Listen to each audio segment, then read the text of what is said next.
وآخر دعواهم أن الحمد لله رب العالمين۔ کس طرح امام احمد بن حنبل رحمت اللہ علیہ، نام تو آپ نے سنا ہوگا، اور امام شافعی رحمت اللہ علیہ یہ بھی نام سنا ہوگا، یہ دونوں استاد شاگرد تھے۔ امام شافعی استاد ہیں اور امام احمد بن حنبل شاگرد ہیں۔ اور یہاں میں رک کے یہ بتا دوں کہ آج کل کے اساتذہ اور شاگردوں کی طرح نہیں، امام احمد بن حنبل ایک مرتبہ بیمار ہو گئے، امام شافعی ان کی بیماری کی خبر سن کے بیمار ہو گئے۔ کسی نے پوچھا یہ کیا؟ کہتے اصل میں اللہ نے اس بندے کو، اس بچے کو اتنا نور دیا ہے، میں دعا کرتا ہوں شاید اتنا دین کا کام میں نہ کر سکوں جتنا یہ کرے گا۔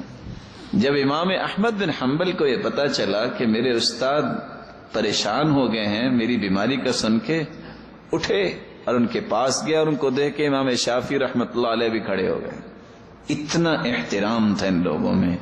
اور وہ لوگ تو جب کسی استاد کے پاس پڑھنے جاتے، ہم تو کہتے نا یہ دیکھا ہے کتنا استاد ہے اور کیا پڑھا ہے، مجھ سے کچھ زیادہ پڑھا ہے، ہوتا شاگرد اور کہتا مجھ سے کچھ زیادہ پڑھا ہے۔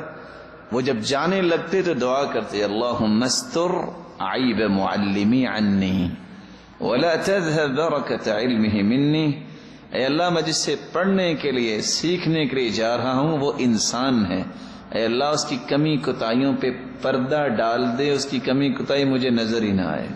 وَلَا تَذْهَبْ بَرَكَةَ عِلْمِهِ مِنِّي، اور جو تو نے اسے علم کی برکتوں سے نواز رکھا ہے مجھے محروم نہ کرنا۔ الغرض امام شافعی رحمت اللہ علیہ ان کے بارے میں امام احمد بن حنبل نے گھر کہا کہ آج میرے استاد آ رہے ہیں۔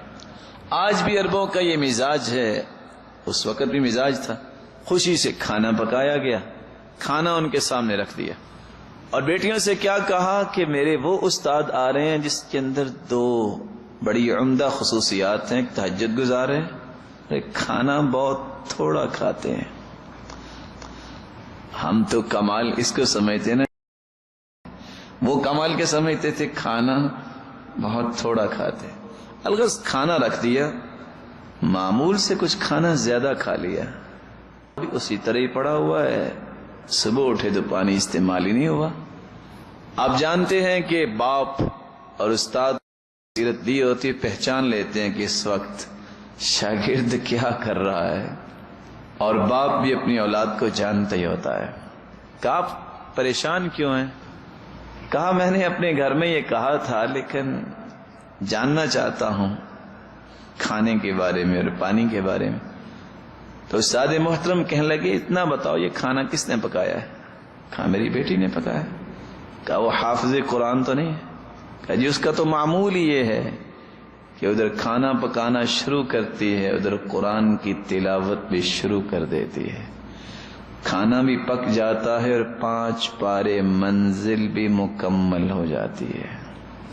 کہا یہی وجہ ہے ایک لقمہ لیتا تھا اتنی لذت آتی، میں نے کہتا چلو ایک اور لقمہ لے لیتا ہوں، اس میں اس سے بھی زیادہ لذت، اسی طرح ہی میں نے اتنا کھانا کھا لیا۔